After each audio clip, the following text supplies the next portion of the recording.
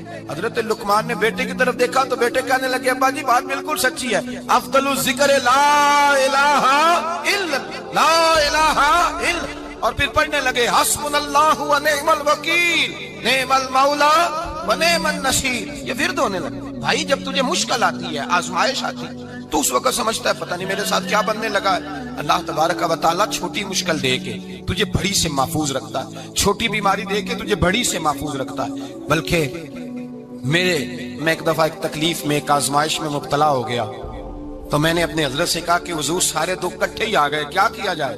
تو آپ فرمانے لگے بڑے خوش نصیب ہو، جوانی میں اللہ نے دکھ دے دیے، بڑھاپے میں آئے تو برداشت نہیں ہوتے، یہ تو بڑے وقت پہ آ گئے، شکر ادا کرنا چاہیے، اس زمانے میں برداشت نہیں ہوتے، اب آسانی ہے، ان کو برداشت کرو، ہمت کرو۔ میرے بھائی یاد رکھیں آزمائشیں، تکلیفیں آپ کو بڑا کرنے کے لیے آتی ہیں۔ ہم آزمائش کو برا جانتے ہیں، دکھ کو برا جانتے ہیں، دکھ تو بڑے پیارے ہوتے ہیں، یہ رونے کا سلیقہ سکھاتے ہیں، یہ اللہ کو منانے کا طریقہ سکھاتے ہیں، یہ مسجد میں جانے کا، وہ جو سکھی بندہ ہے نا سکھی۔ مجھے ایک صاحب کہنے لگے دو قسم کے لوگ مدینے سے آتے ہیں، مدینہ شریف پوچھنے لگے، کہنے لگے حضرت جی دو قسم کے بندے ہیں، کچھ واپس جاتے ہوئے تڑپ رہے ہیں، کچھ تصویریں کھینچ رہے ہیں رخصتی کے وقت، فرق کیا ہے؟ تو میں نے کہا وہ جو تصویریں کھینچ رہا ہے وہ امیر آدمی ہے، اسے پتا ہے کہ میں پھر ٹکٹ لے لوں گا، مہینے کے بعد پھر آ جاؤں گا، اور یہ مدینہ چھوڑتے ہوئے تڑپ رہا ہے یہ کوئی غریب ہے، یہ کہہ رہا ہے پتہ نہیں دوبارہ موقع ملے کہ نہ ملے، یہ دکھی ہے، یہ آزمائش میں دکھی۔ سکھی بندہ تو مکے جا کے نہیں روتا، وہاں بھی کھڑا ہے ڈٹ کے کھڑا، دکھی کوئی نہیں تو روئے کیسے؟ روئے کیسے؟ دکھی دی گل دکھی آئی جانے، دکھی دی گل، کیا خوبصورت لفظ ہے میاں صاحب کی، اور لفظوں میں حسن دیکھے کہنے لگے دکھی دی گل اے دکھی آئی جانے تے سکھی نو کی خبراں تے یار جنہاں دے موت نے مارے روندے نہیں تک تک قبراں۔ یہ مشکل مرحلہ ہوتا ہے، جب انسان تکلیف میں ہوتا ہے پھر اسے احساس ہوتا ہے، اور تکلیف والے کو ہی تکلیف والے کی تکلیف کا احساس ہوتا ہے۔ جب آپ کو اللہ مشکل دیتا ہے تو سمجھ لیں رب آسانی دینا چاہ رہا، جب تیز دھوپ آتی ہے تو سمجھ لیں اللہ گرم ہوا گزار کے ٹھنڈی بارش برسانا چاہ رہا ہے، اور جب چاروں طرف سے گھٹن ہو، پنجابی میں کہتے ہیں گما لگ جائے، تو پھر سارے بول کے کہتے ہیں اب جو طوفان آئے گا وہ سخت ہی آئے گا، اس لیے کہ گھٹن جتنی زیادہ ہوتی ہے پھر فضل بھی اتنا، جن لوگوں نے تکلیفیں زیادہ سہی تھی رب نے عزتیں بھی زیادہ ہی عطا فرمائی۔ جن لوگوں نے تکلیفیں زیادہ سہی نا انہیں اللہ نے درجہ بھی. حضرت بلال حبشی نے بڑی تکلیف سہی، مارا کرتا تھا امیہ، بڑا مارتے تھے، اتنا مارتے تھے کہ موٹے، آپ نے کبھی دیکھے ہیں دیہاتوں میں موٹے موٹے پائے ہوتے تھے چار پائیوں کے، موٹے موٹے بان کی چار پائیاں اور بڑی چار پائیاں کافر بچھا کے بیٹھ جاتے اور حضرت بلال حبشی کے پیر ان کے نیچے رکھ دیتے، ہاتھ ان کے نیچے رکھ دیتے، آگ لوہا گرم کر کے اس کے اوپر ننگے بدن لٹا دیتے. مکے نے بڑی آزمائشیں دیکھی، پھر اسی مکے نے مدینے نے عجیب رنگ دیکھا کہ میرے نبی معراج سے واپس آئے اور حضور نے عظمت دی. فرمایا بلال یار تیرا بڑا مقام ہے، تو مدینے میں چل رہا تھا اور میں جنت میں تیرے قدموں کی آواز سن رہا تھا. کتنا تیرا مقام ہے، کتنا تیرا درجہ ہے، میں وہاں تیرے چلنے کی آواز سن رہا تھا. حضرت ابو بکر صدیق رضی اللہ تعالیٰ عنہ نے اس زمانے میں حضور کی نوکری کی جب دوسرا جانثار کوئی نہیں تھا. سارے لوگ تانے دیتے، کہتے ابو بکر تو اکیلا سیاںا ہے، سارا مکہ مخالفت کرتا ہے، تو جان ہی نہیں چھوڑتا، سارا زمانہ مخالفت کرتا. ابو بکر صدیق نے مال بھی دیا، جان بھی دی، شہزادی حضرت عائشہ بھی دی حضور کی خدمت میں، ہر چیز لٹا دی. دنیا کو پتا اس دن چلا جس دن میرے رسول پاک صلی اللہ علیہ وسلم مسجد نبی میں بیٹھے تھے، درجنوں صحابہ تھے. حضور نے فرمایا ابو دردہ کو تو بلاؤ. جناب ابو دردہ حاضر ہوئے تو کہتے ہیں حضور کا چہرہ دیکھا تو ناراضگی ہے چہرے پہ. میں نے دیکھتے ہی کہا حضور آپ مجھ سے ناراض ہیں؟ حضور نے فرمایا ہاں میں ناراض ہوں. جب یہ لفظ کہے تو میں کانپنے لگا، حضور ناراض ہو گئے. میں نے کہا یا رسول اللہ میری غلطی. نبی پاک نے فرمایا تو میرے ابو بکر کی عظمت نہیں جانتا؟ حضور جانتا ہوں. حضور کیا ہوا؟ نبی پاک نے فرمایا کل تو گلی میں گزر رہا تھا، ابو بکر بھی گزر رہا تھا، تو نے سوچا ہی نہیں تو میرے ابو بکر کے آگے آگے چل رہا تھا؟ یہ خیال ہی نہیں آیا تجھے پتا نہیں کہ جس نے میرے ساتھ نیکی کی میں نے بدلہ چکا دیا ہے. ابو بکر کا بازو تھام کے اللہ کی بارگاہ میں لے جاؤں گا، میرا رب بھی اسے بدلے عطا فرمائے گا. یہ عظمت، یہ شان، یہ بلندی اور رفعت مشکلات سے گزرنے کے بعد ملی. میرے نبی پاک صلی اللہ تعالیٰ علیہ وسلم کے ساتھ مولا کائنات شیر خدا حضرت علی نے 9 سال کی عمر سے وفا شروع کی اور تا دم آخری حضرت علی نے وفا کی مصطفیٰ سے. کٹھن مراحل سے گزرے، کٹھن مراحل سے. حضرت علی کہتے ہیں میں ہر جنگ میں، ہر جہاد میں ساتھ تھا، پر جس دن مکے اور مدینے سے آنے والوں کو حضور بھائی بھائی بنا رہے تھے، مہاجر اور انصار کو بھائی بھائی بنا رہے تھے. فرماتے ہیں میں تنہا کھڑا تھا، کوئی کسی کا بھائی بن گیا، کوئی کسی کا بھائی بن گیا، میں اکیلا کھڑا تھا اور میں سوچ رہا تھا کہ یار میں کدھر جاؤں. کہتے ہیں میں اس حد تک آیا کہ میرے آنسو بہنے لگے، لیکن میری مشکلات کو آسانی تب ملی جب مدینے کے چاند دھیرے سے اٹھے، میرے قریب آئے، میرا بازو تھاما اور فرمایا علی باقی سارے بھائی بھائی بن گئے ہیں، انت اخی فی الدنیا والآخرہ، تو میرا بھائی ہے، دنیا میں بھی میرا بھائی ہے، قیامت کے دن بھی میرا بھائی ہے. حضور نے اعزاز دیا اور غدیر خم کے موقع پر حضرت علی کا بازو تھام کے کھڑا کر کے حضور نے فرمایا من کنت مولا فہذا علی مولا. فرمایا جس کا میں مولا ہوں اس کے علی بھی مولا ہے. محبوب پاک سید عالم صلی اللہ علیہ وسلم نے جن لوگوں نے مشکلات برداشت کی پھر ان کو اعزاز ملا، ان کو درجے ملے، ان کے لیے جو آسانی. حضرت عثمان غنی نے صحابہ میں سب سے زیادہ مظلومیت کاٹی، سب سے زیادہ مظلومیت. 40 دن پانی بند رہا، کھانا بند رہا، تکلیف اور آزمائش کا وقت ہوا. امام جلال الدین سیوطی رحمت اللہ تعالیٰ علیہ الحاوی للفتاوی میں لکھتے ہیں، کہتے ہیں جب حضرت عثمان غنی پر کھانا اور پانی بند تھا، ایک شام حضرت عبداللہ بن سلام ملنے گئے. اس شام، اس صبح جس شام حضرت سیدنا عثمان غنی شہید ہوئے، جناب عبداللہ ابن سلام کہنے لگے عثمان تیرا کیا حال ہے، کس پوزیشن میں ہے؟ کہتے ہیں جناب عثمان غنی کہنے لگے عبداللہ آج میں بڑا سکھ میں ہوں. کہا 40 دن بیت گئے، کھانا نہیں آیا، پانی نہیں آیا، تو آج کیوں سکھی ہو؟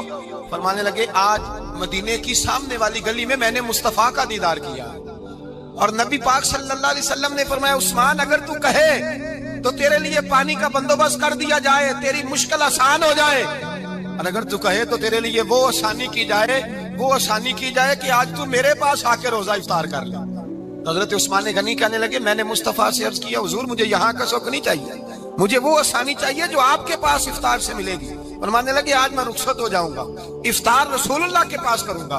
حضرت عبداللہ ابن سلام فرماتے ہیں پھر اس شام حضرت عثمان شہید ہو گئے. لوگ کہنے لگے عثمان شہید ہو گئے، اور میں کہنے لگا نہیں، انہوں نے جا کے نبی پاک کے دسترخوان پہ روزہ افطار کر لیا. اتنی بڑی بات کو سمجھیے گا کہ 100 سے زیادہ مرتبہ قرآن پاک نے تذکرہ کیا ہے صبر کا، اور مختلف انداز میں. کہیں فرمایا کہ وبشر الصابرین، اے محبوب صبر کرنے والوں کو خوشخبری سنا دیجیے. کہیں فرمایا ان اللہ مع الصابرین، بے شک اللہ صبر کرنے والوں کے ساتھ۔ تو مختلف انداز میں مختلف طریقوں سے اللہ تعالیٰ نے صبر کا تذکرہ فرمایا۔ سوسائٹی کے اندر، معاشرے کے اندر اور مسلمانوں کے اخلاقی رویوں کے اندر اگر صبر کو داخل کر لیا جائے تو ہم محسوس کریں گے کہ ہماری زندگی نہ صرف یہ کہ آسان ہو گئی ہے بلکہ محبتوں والی ہو گئی ہے، چاہتوں والی ہو گئی ہے۔ ہمارے رشتے ایک دوسرے سے ٹوٹ نہیں رہے بلکہ بننا شروع ہو گئے۔ تھوڑا سا صبر بہت ساری چیزوں کو ٹوٹنے سے بچا لیتا ہے۔ قرآن مجید کی جو آیت کریمہ میں نے تلاوت کی، یہ سورہ آل عمران کی آخری آیت ہے۔ اللہ تعالیٰ نے فرمایا یا ایھا الذین آمنوا اصبروا وصابروا، اے ایمان والو صبر کرو صابر بنو۔ اے ایمان والو صبر کرو اور صابر بنو۔ کیا مطلب؟ پہلے صبر کا مطلب یہ ہے کہ اگر تمہیں کوئی ذاتی تکلیف پہنچے تو اس پر صبر کرو۔ وصابروا، اس کا معنی یہ ہے کہ اگر دشمن کے مقابلے میں کسی اور کی طرف سے کوئی تکلیف آئے تو اس پر بھی صبر کرو۔ پھر فرمایا ورابطوا، اور ہمیشہ کمر بستہ رہو، اسلامی سرحدوں کے پہرے دار رہو۔ واتقوا اللہ، اللہ سے ڈرتے رہو۔ لعلکم تفلحون، اس امید پر کہ اللہ تمہیں کامیابی عطا فرما دے، تم فلاح پا جاؤ۔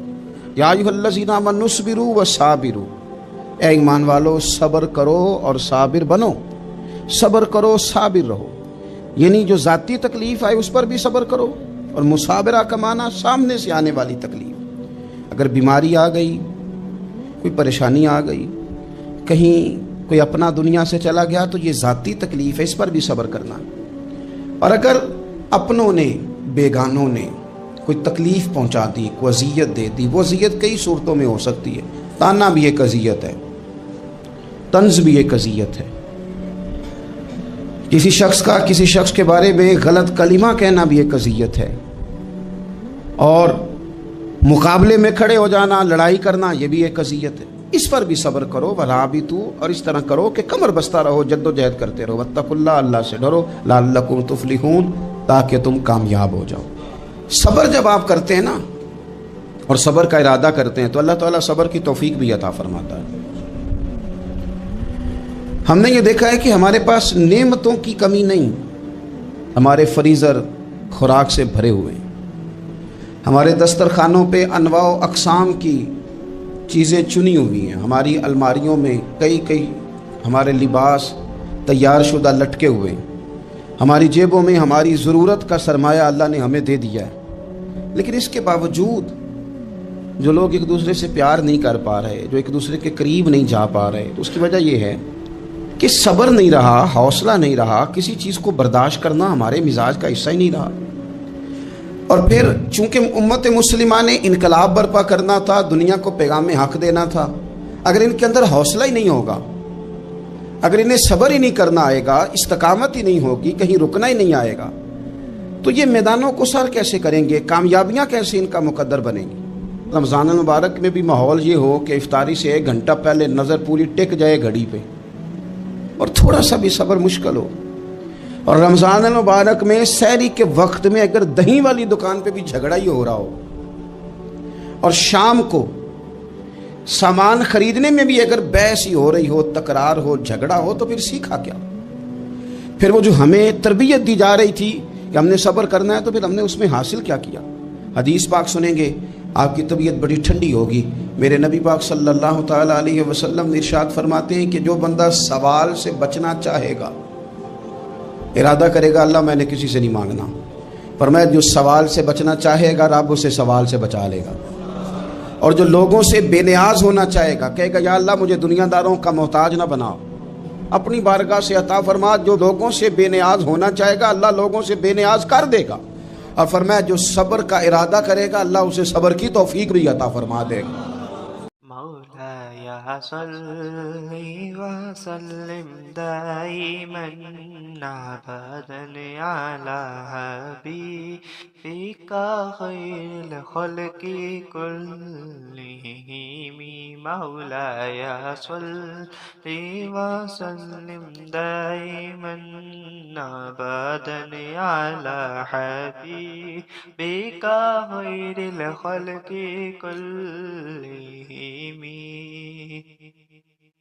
محمد سيد الكونين وثقلين محمد سيد الكونين وثقلين والفريقين من عرب ومن عجم مولاي صل وسلم دائما أبدا على حبيبك خير الخلق كلهم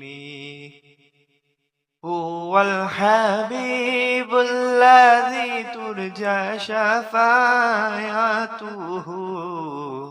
هو الحبيب الذي ترجى شفاعته لكل هول من الأهوال مقتحم مولاي صل وسلم دائما أبدا على حبيبك خير الخلق كلهم فاق النبيين في خلق وفي خلق فاق النبيين في خلق وفي خلق ولم يدانوه في علم ولا كرم مولاي صل وسلم دائما أبدا على حبيبك خير الخلق